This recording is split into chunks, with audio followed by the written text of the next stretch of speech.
Mr. Chairman, ladies and gentlemen, thanks very much, John, for the generous address. I just want to make one correction. You've taken 2 years off my life. That book was 1963. Yeah. I'm here to speak about Nick Caylor's book. It's a distinctive book. I think, given the taboos about which he writes, that he has the advantage of being a relative newcomer to this country. The other advantage he has is that he doesn't work for a university.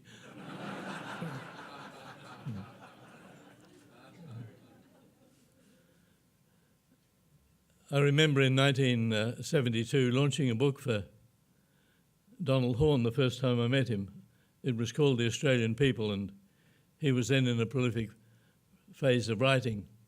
This book, Nick, has been likened increasingly to The Lucky Country, and you write refreshingly in your pages about Donald Horne.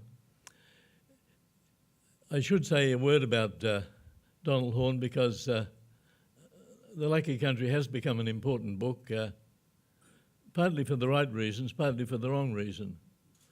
The right reason was that in the early 1960s, he looked at this nation at a time of fast change and wrote the book in 6 weeks, was it? He was then very knowledgeable about Australian society and very eager to put things right, and the book was a great success. What he said really was, we have to be more intelligent, look around. Unfortunately, the message of the book was mislaid and his fame was increased by a strange turn of events. His book came out late in 1964, and by 1966, Australia was in the throes of the biggest mining boom since the 1890s. The nickel had been found at Kambalda. That astonishing event, the discovery of oil and natural gas in Bass Strait, had just taken place, and I think it's fair to say that that one discovery did more for the standard of living of all Australians than all the legislation passed by the Federal Parliament in the whole of the 1970s. But it was a time when Mount Isa was soaring, nickel-rich alumina mines were being opened up, and suddenly people said, this is the lucky country. Donald Horne was right. Well, that wasn't really quite what Donald Horne was saying. Unfortunately, the idea is now extremely widespread at all levels of society that this is the lucky country, and people say, aren't we lucky that China was booming during the global financial crisis and lucky Australia gained the benefit of it. I think that's a bit unfair. China was also lucky because Australia happened to have, not too far from China, probably the most efficient mineral industry in the world at that time. Anyhow, Donald Horne's book was published, had its success, and I don't think it's much read now, but it really was an important book in our time. I think Nick's book is an important book in our time. It's not a simple book. He writes eloquently and he writes vividly, and it's quite easy to read the book, but he's juggling various strands, and it's very easy to think that you can pluck a simple conclusion out of the book, whereas the book has many strands and there are many texts that the preacher could take from his work. Could I just tell you a few things about the book?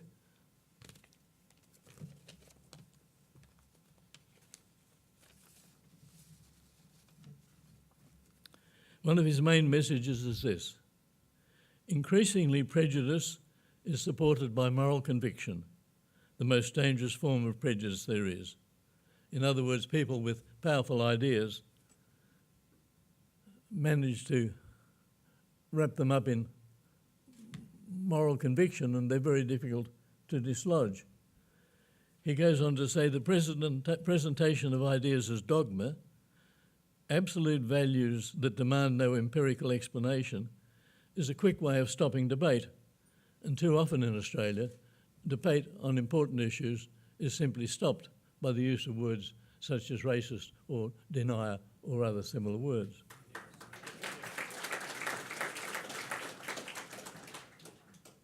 He says a bit later, opponents of a morally held position are by definition immoral. Opponents of a morally held position are by definition immoral.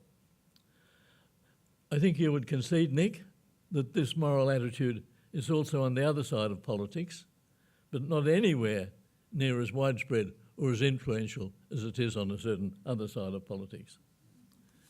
The main theme of the book, as he calls it, the rise of an Australian ruling class. He examines some of the causes. He looks at universities and the proliferation of degrees. There's a lot of research underlying this book, and he mentions, I didn't know this before, that when Harold Holt, later Prime Minister, entered the federal ministry for the first time with the United Australia Party in 1939, he was one of only 3 members of the ministry who were graduates. When he was drowned outside Port Phillip Heads late in 1967, there were many serious challenges for his position, and Nick points out that the 5 main challenges each had a degree, university degree. He says much about the ABC, or what Petty the cartoonist calls the Australian Brainwashing Commission. He talks of the rise of the human rights industry. He sees the human rights commissions, sometimes, I quote, bastions of resistance to the elected government. He notes that some human rights commissioners openly call for the United Nations to prevail over the federal parliament in many instances. He's very observant of the divisions, the strong divisions there are now between city and country and within cities. At the back of the book is a graph or a diagram showing the difference between the Melbourne electorate and the Melbourne electorate, both federal electorates. He notices, or you could say simply Carlton and Moonee Ponds if you wanted to. He says, he said in Maribyrnong, 15% of the people have no religion. In Melbourne, 7% of the people have no religion, according to the census. In Maribyrnong, 12% call themselves Greens. In Melbourne, 36% call themselves Greens. In Maribyrnong, 18% have a university degree.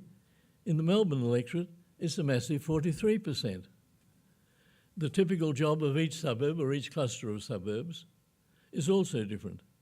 He says you can make similar comparisons between certain areas of Sydney, the inner areas, and the middle suburbs or the outer suburbs.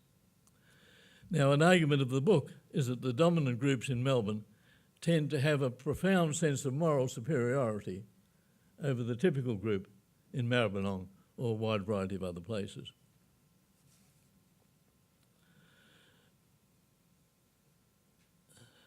I think one of the impressive things about the book, and I must conclude so we have discussion, it's not aggressive. I think the culture that he holds up for inspection and puts down with some disdain is not aggressive towards it. He often laughs. He's often extremely moderate, where some other people might go for the bike chain. What he's saying, a book has to be read. A book has to be debated. Ideas have to be understood. They have to be debated. And there are too many forces in this country becoming powerful in the last 20, 30 years that impede sensible debate. This is one of the oldest continuous democracies in the world. But a democracy is government by debate.